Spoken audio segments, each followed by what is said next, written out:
Rachel, and thank you to Gillian. It's a little reminder of home and the organisation that I currently work with, which is the Australian Centre for Social Innovation.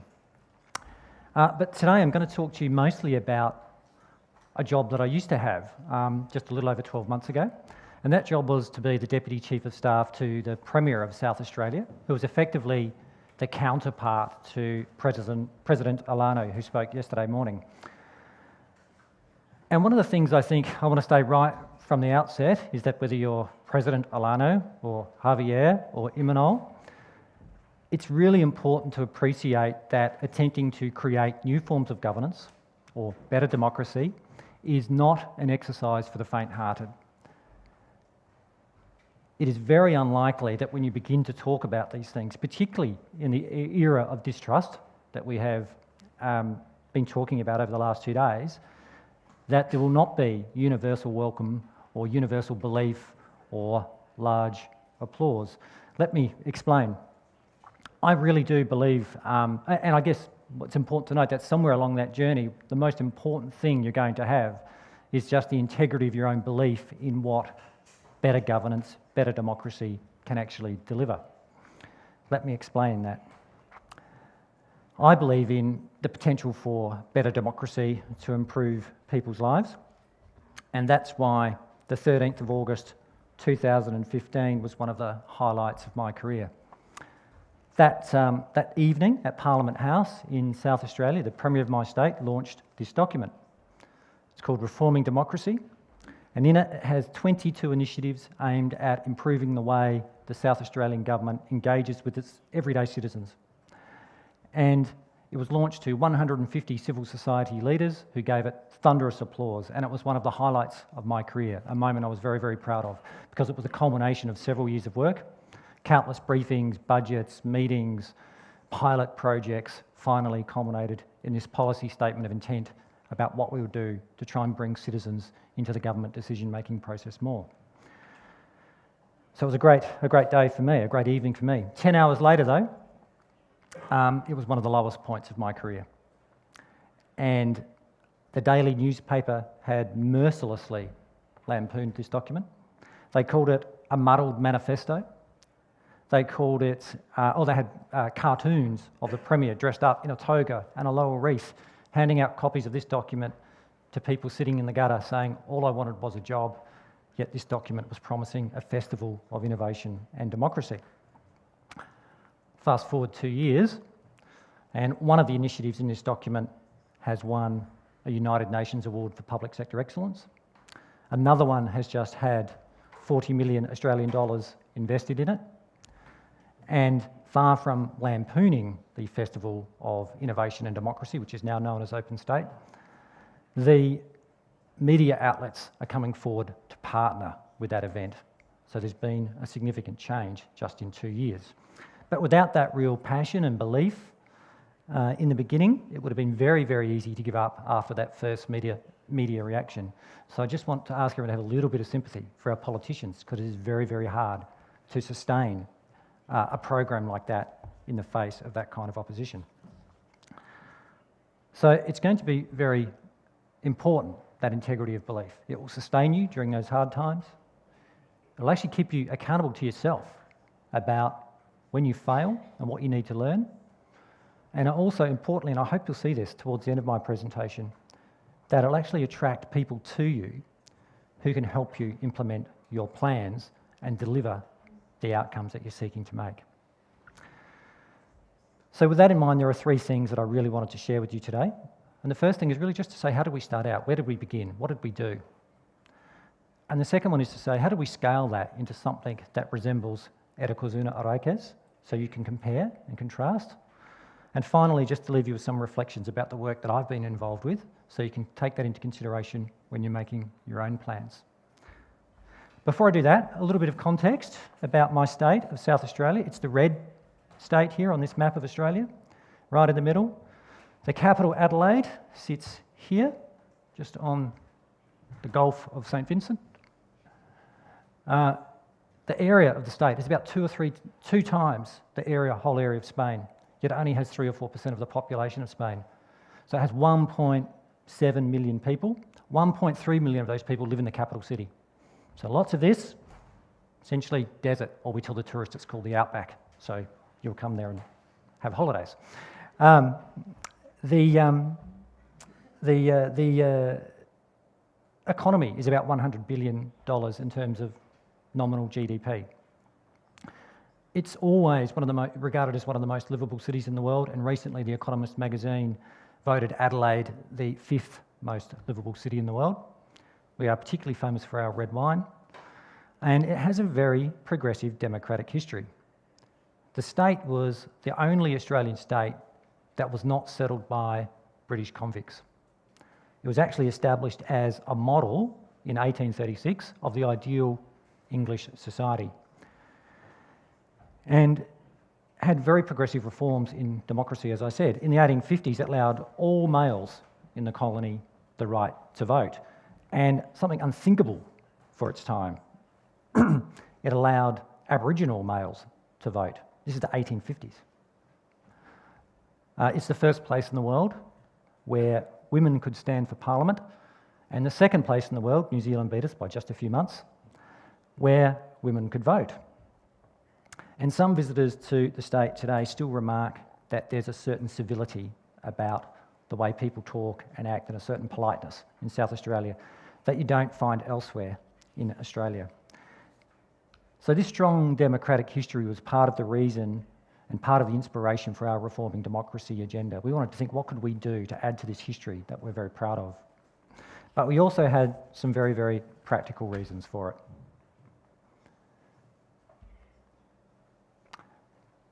This young man is Jason Lindley. When he was 24 years old, in August 2012, he went to a nightclub. He was assaulted, he was struck in the face, he fell backwards, hit his head on some concrete, and was very, very badly injured.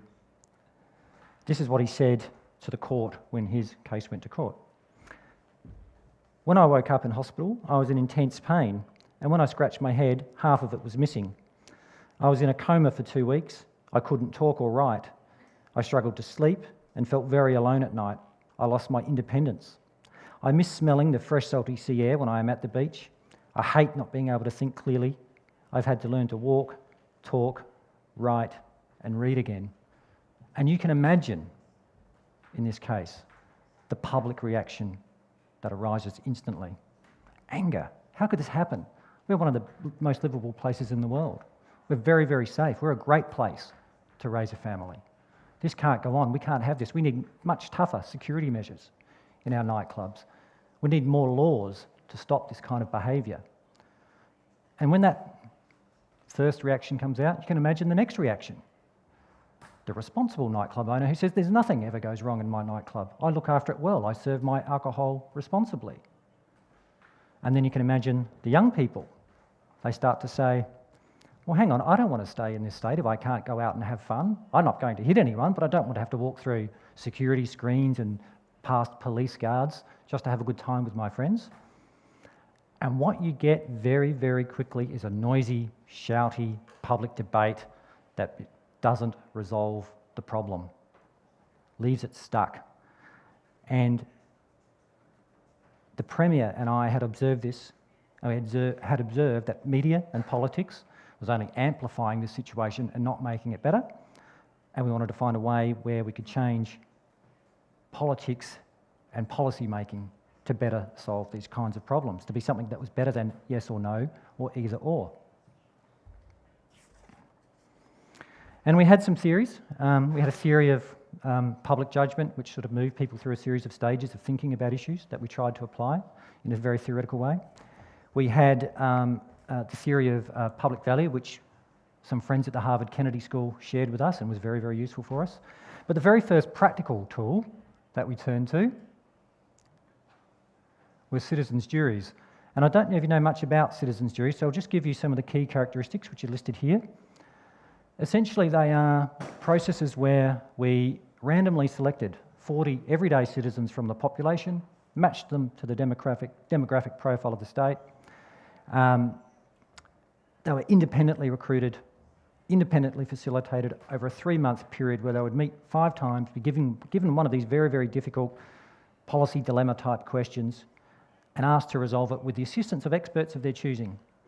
We didn't tell them who they needed to hear from. They produce a report with some recommendations, and that gets tabled in the Parliament, and it's very transparent, very open, and the government makes a response to that. And again, that's very transparent, very open, and is tabled in the Parliament. And the government has to say whether it agrees or not with each of their recommendations and what it's going to do about them. And so we saw juries as a great way to break through on what we saw as the stuck issues. And there's one really, really important point about the application and the use of citizens' juries, is that you must give people time and information to get past that first knee-jerk reaction, that first angry response, that first emotional response, so they can start to consider the other point of view. And that's what the value we saw in them. So, as you might imagine, our first citizens' jury was on this very question of how we can have a safe and vibrant Adelaide nightlife. How can people have fun as well as be safe? And our jury recommended something that would be very familiar to all of you here, which is that we needed to change our drinking culture. We needed regulation that encouraged smaller venues that served food and had entertainment, so there was more socialising and less getting drunk, and in many cases violent. And so it was a process in many ways that didn't recommend anything terribly new for us, but confirmed for us that we were on the right track. We found an interesting range of reactions to it from other actors in the political system. The citizens' jurors themselves, the green tick, absolutely loved it. They thought they were part of history. The evaluation we did saw their trust in government jump very high. They finally understood how tough it was to be in government, how many complex decisions needed to be made. The stakeholders, both inside the public sector, the civil service, and outside of government, they were in two minds. They saw some value, but they also wondered whether or not it just watered down ideas. And as I say, some people thought it was good just to be open to new techniques and explore new ways of thinking.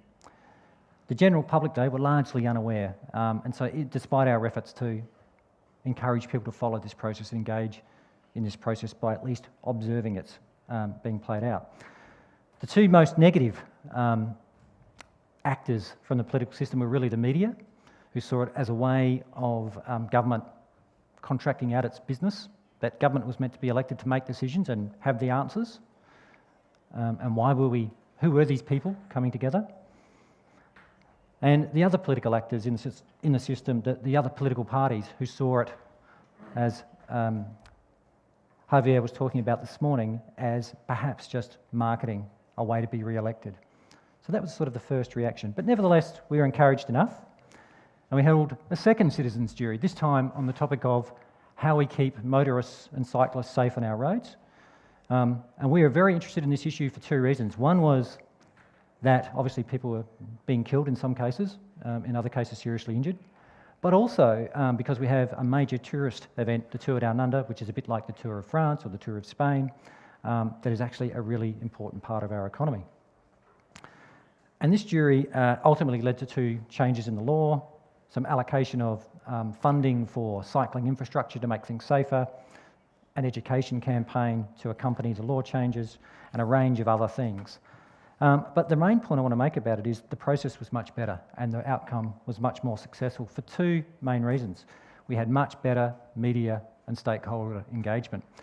We made a personal connection. This is the daily newspaper. We made a personal connection with the editor of that paper, who was a cyclist, and we got this kind of coverage, which meant that the broader public could see the debate and observe the deliberation that was going on.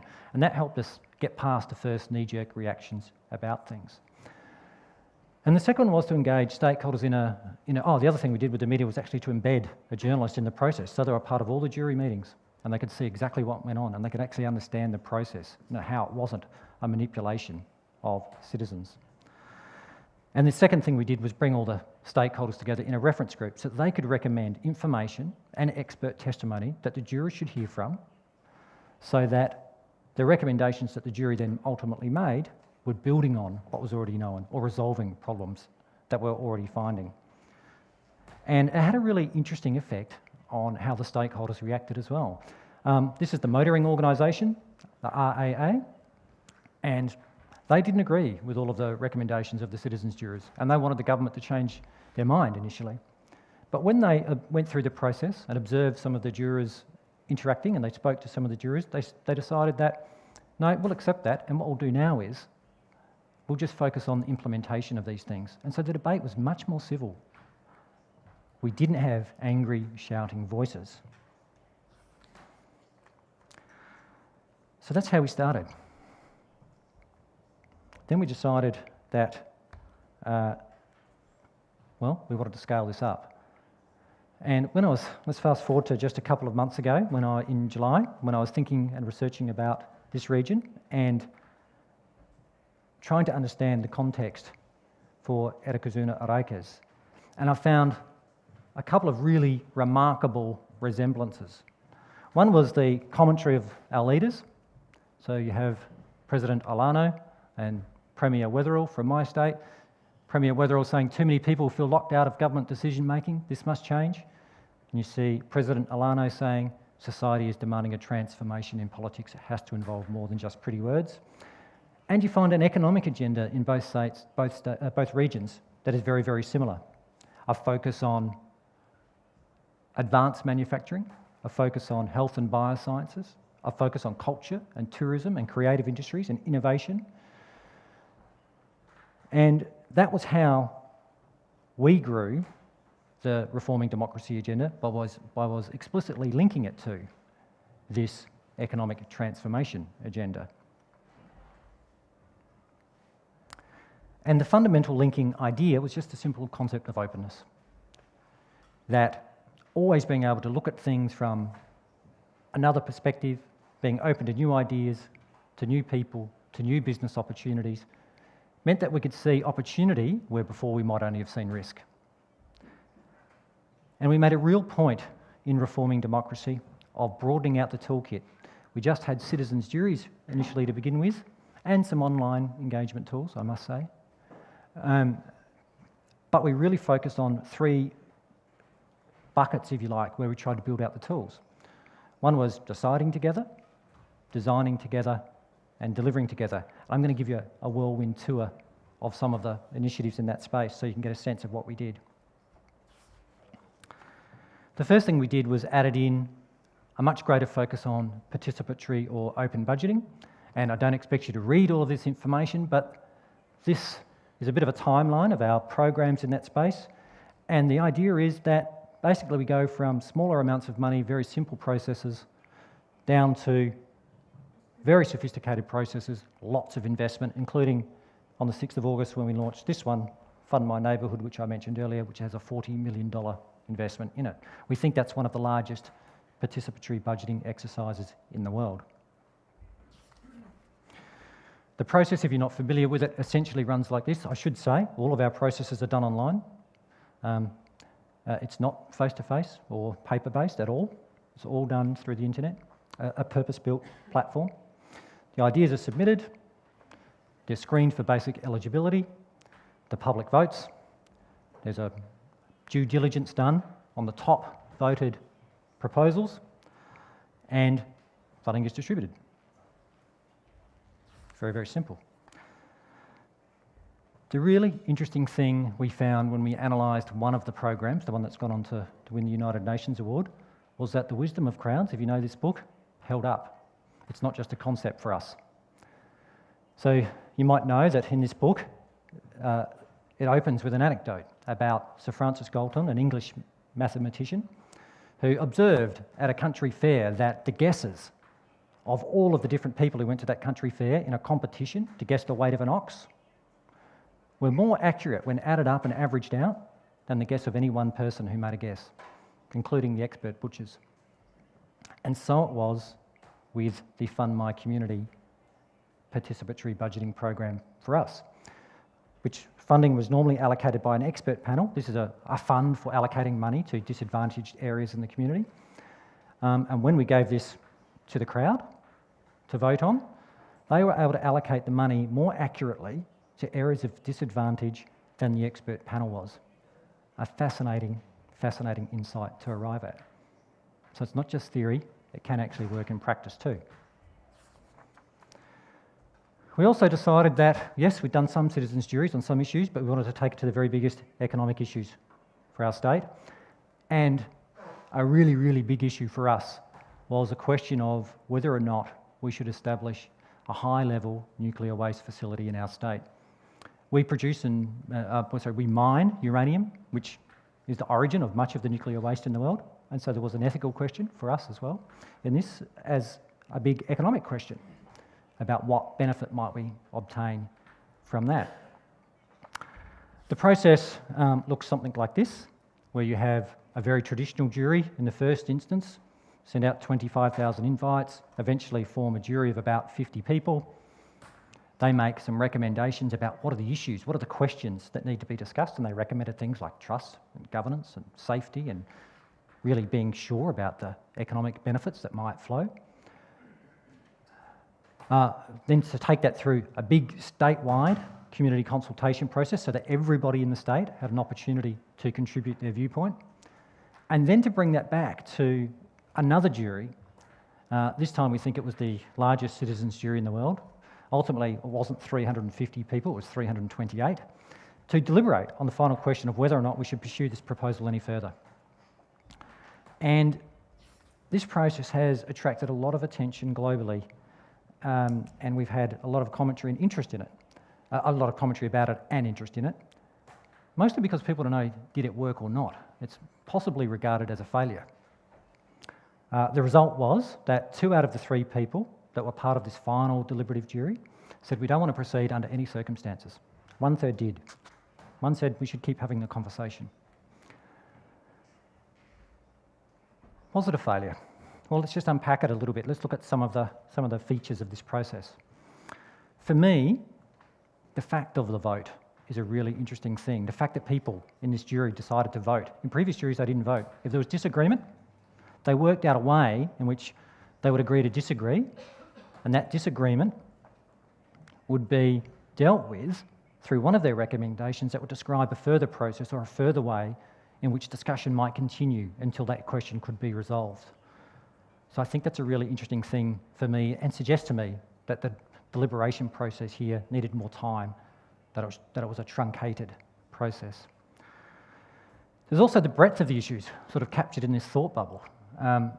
There's the question of the economics. Did they stack up? Was it real? Were we really going to get all this money from this thing, which is pretty theoretical in some respects? It's a modelling into the future about what income might come. We also had a history of British nuclear testing in our state, which affected our Aboriginal people particularly badly, that we had to deal with. We had just questions about what is a safe level of radiation. We had questions about what effect might this have on our tourism industry? What effect might this have on our environment?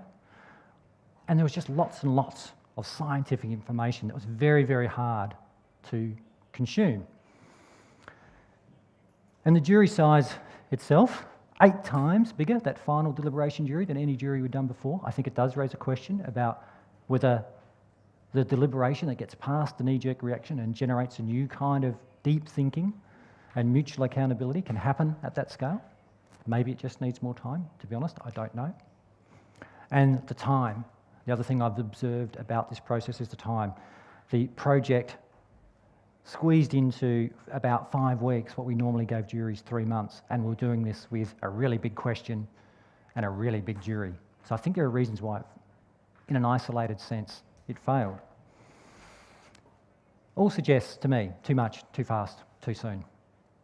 Too many issues bound up. But in a moment I might come back and just have a think about this and our broader economic future. Because one of the other things that the jury said in its final report was, we don't want you to pursue this anymore, but we give you great permission to go and explore what else you can do in renewable industries, green industries, renewable energy. So just hold that thought. Other things we added into our toolkit under sort of the bucket of designing together were open innovation challenges, and in this case we applied it to our ambition to become the world's first carbon neutral city. And it's all about, for us, bringing together a distributed range of actors outside of government who can help bring about solutions. The process, in a nutshell, is just calling for ideas. We very deliberately, by the way, launched this in Pittsburgh in the USA to position ourselves globally as a centre for renewable and low carbon technologies. Call for ideas, select some finalists, wrap some support and incubate those ideas, wrap support around those ideas, and then award some funding to them to enable them to demonstrate their ability to lower carbon emissions. The great thing about it was all of these people that were wrapped around the process and brought together that might not have been. And so we have the challenge that brings together people from within government, people from within the private sector, people from within universities, people from within community organisations, big corporations, small businesses, entrepreneurs. A very, very useful thing to do to bring a distributed range of actors together. And as I say, for us, it was very much about communication and positioning ourselves as being about low carbon technologies. And so we made a great emphasis on the communication that went with it. And our final bucket, if you like, I'm just going to talk about one initiative in this space. It's about delivering together. And it's about building the collaborative capacity of the state. How can we encourage everybody in our state, build all of their capabilities to deliver more? And this is the Festival of Innovation and Democracy, which we called Open State. Held it last year for the first time. I'm still on the curatorial committee and I'm the democracy themed champion, and it's fantastic to see this event that started out in 1 year, having about 65 events, now up to 180 events this year. You can find out more about it at that website. It's a tourism event in its own right. It generated $11 million worth of activity in its first year. Hopefully it'll generate more this year. It's on in just a few weeks' time, and encourage you all to come. But what's the point of the event? Well, it's really all about doing that very thing that Javier was talking about this morning. How do we bring the future to now? Because to be prepared for the future, we're going to have to start thinking about it now. Big deliberation, like that nuclear one, are going to take time, possibly years. And we've begun to theme some of the issues that we need to deal with and focus very much in on them. So future food, future human, future cities. Future human, by the way, picks up artificial intelligence and what that might mean for us. Future planet, climate change, future democracy, future enterprise, future business. All of these things starting to have discussions. And the event is a platform event, so we don't run all the events. We create a platform and we encourage other people to come and host events. So again, you'll see entrepreneurs, community organisations, small businesses, large corporations, non-government organisations hosting events. And we bring, much like here, we bring a range of international speakers together to help us in those discussions. And if you're interested, this is from the Open State launch a few weeks ago. It seems that one of the things of the future, in the future food, might be to eat more insects. And you can see here, this is some chocolate, we're having at the Open State launch, and we're eating cricket and mealworm, Rocky Road. It did actually taste fine, tasted very good. But the point it's making is that we need to think about our agricultural systems, we need to think about our environmental systems, and insects, which there are lots of, are a great source of protein. And I don't have time to go into it, and you can go to this website, which is probably not quite visible. It's yoursay.sa.gov.au. There are a whole range of other initiatives, digital challenges, opportunities for the ministers to go out into the regional communities and meet directly with citizens and have meetings directly with citizens, crowdsourced red tape reduction initiatives within the civil service, a whole range of initiatives that form part of this agenda. So did it work? Has this helped with trust? And well, some people seem to think so. So we've had some good coverage that suggests that this is one of the most successful and extensive examples of democratic innovations in practice.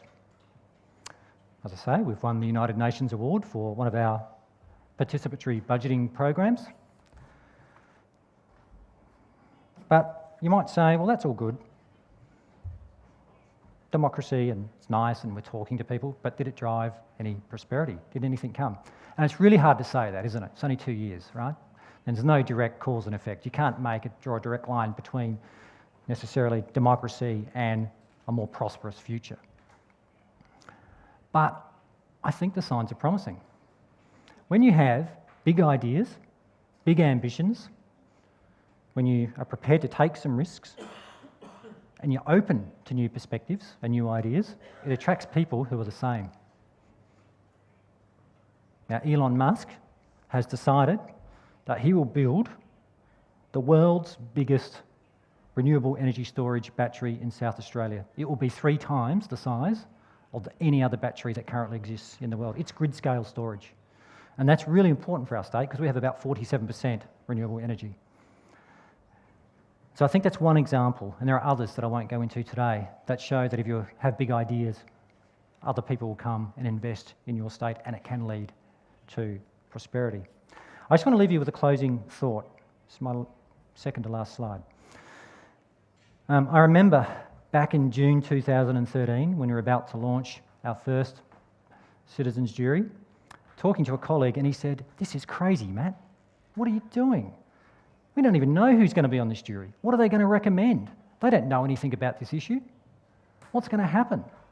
And I just remember I didn't have any better answer at the time than my instinct, my gut, that was the old way of doing things was not working anymore. We just have to try something different. We just got to give something a go. And that if we show that we're prepared to give something a go and we're authentic about engaging people, then people will see that and they'll give us some credit for it. Even if we fail, they'll give us credit for trying. But from that moment on, I'll tell you, I'd made an effort to reach out around the world, to phone some friends, to find other people around the world who could help me, who knew things that I didn't, and sometimes I found we knew things that they didn't because of what we'd done. And those sort of people are going to be invaluable to you. They're the people that are here speaking, they're the people that are sitting next to you, and they're the people in your government who are trying to make these things happen. So reach out to them. They're going to be really important in your efforts to create a more prosperous and happy future for your region. Let's get a